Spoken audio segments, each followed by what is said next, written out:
How's it going, everybody? It's boy Pixelated Pat. It's my pleasure to welcome you back to another episode of our Pokemon Gaia Hardcore Nuzlocke, where the quest to conquer the Orbitus region and claim the title of the ultimate villain continue. Today on the agenda we have yet another meeting with the Elder Knights, who are poised on being my ultimate competition for a goal of domination. But I don't think they got the memo that I'm the protagonist around these parts. Who cares if I'm on a villain arc? Whoever said that a villain can't be the protagonist has clearly never seen Death Note, and nothing will stand between me and my potato chip. I mean, perfect victory. Yeah, perfect victory.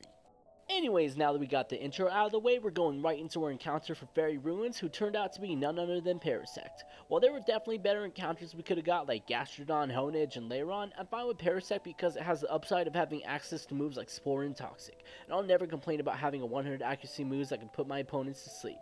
Especially after some of the not so good options I've had at this point with 75 and 55 accuracy moves like Sleep Powder and Grass Whistle, I'll totally take having access to Spore on the team any day. So welcome to the family, Parasect.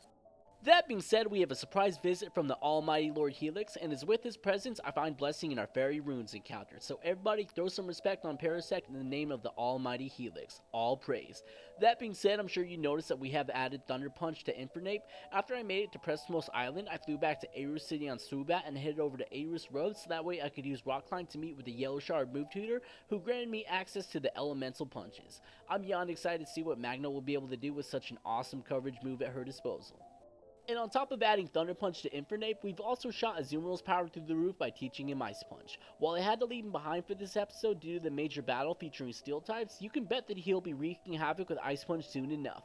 And that's not the only development we've had in terms of movesets on our Pokemon, and that's because we finally gained access to the Mover Lunar on Presmos Island. And the best part is she doesn't even charge any kind of item fee. You can bet that I'll be revisiting Presmos Island and the Move Tutors for every encounter, and I'm excited to see what kind of awesome movesets I can come up with.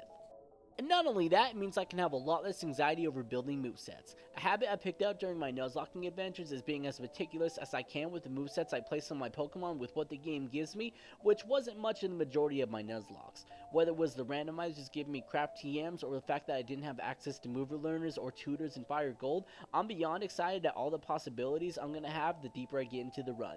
And the best part is, the shards respawn in the Rock Smash rocks, meaning that all I have to do if I want to get more is run back and forth a bit to respawn the appropriate rocks. And I gotta tell ya, that really rocks my socks. And as always on this channel, the cringy puns are fully intended. That being said, it makes me wonder what kind of dangers are waiting for us in the future of this run. After all, with the way that this run has been steadily increasing difficulty the deeper we get into it, I feel like having access to the best move tutors at this point was the developer's way of giving the player a fighting chance to prepare themselves to the best of their ability for the trials ahead. It definitely feels that way with how the game has been steadily progressing, and I totally won't be surprised if I get tested to my limits the deeper we get into the run.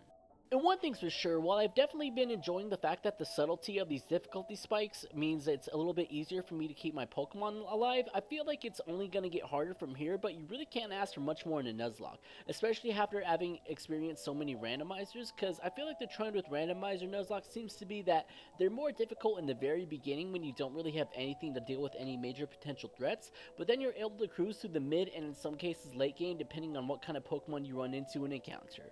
That being said, feeling this run gradually get more and more difficult is a very welcome change of pace because it'll keep me on my toes and actually force me to think.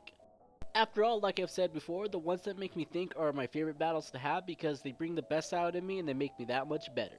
That being said, we actually have a pretty difficult battle coming up here against the next Elder Knight Ezekiel, and that's because his main Pokemon is a level 45 Mega. When I saw what we were up against, I knew we had to craft our team specially before engaging this section of the game so we could avoid any unnecessary casualties.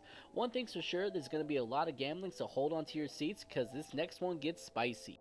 Now cue the fire OST.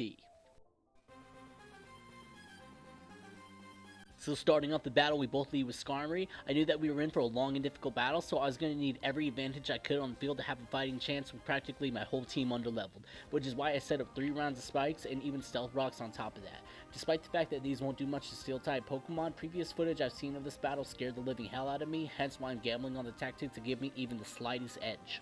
And after using a quick Aerial Ace to break a potential Sturdy, I sent in Magna in an attempt to take down the Skarmory, but the defense boost it got from Steel Wing went a little bit further than I thought it did, but I used the opportunity to land a Thunder Punch to force it into potion range, seeing as now is the perfect time to make them waste it if they have it.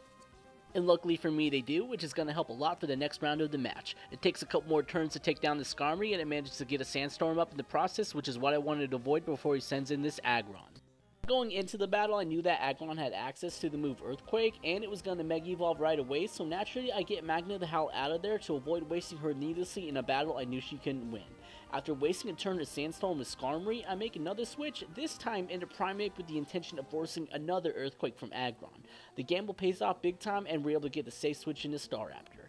After that, we're able to land a huge hit with close combat, and we narrowly survived that rock slide to the face, which forced me to switch again, this time back into Primeape.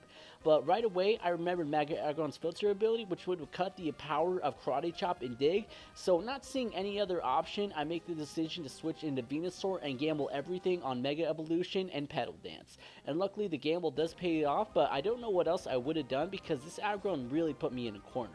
And as much as I didn't want to gamble everything on a locking move like Petal Dance, it paid off in a big way due to the fact that I'm able to knock out his Claydol and deal some huge damage to his Cradily, who also took some damage from the hazards. However, Petal Dance finishes its cycle, confusing Venusaur, which forces me to switch into my last healthy Pokemon and the true last hope of the battle, Hentai the Tentacruel. And after that, he sends out Doublade as his final Pokemon, and the plan from there was simple: spam Surf and don't die. Luckily, we were able to get through the end of that battle easily enough, but man, did Aggron make my heart beat a few ticks faster. Anyways, we are fast approaching the end of the video, so as always, I want to take a moment to thank all of you absolute legends who've been taking the time out of your day to check out the channel. I was super excited to share a battle of this caliber with you guys, so don't forget to let me know what you thought about it in the comments below. That's all I got for today, and I'll see you guys in the next one. This is Pixelated Pat, signing off.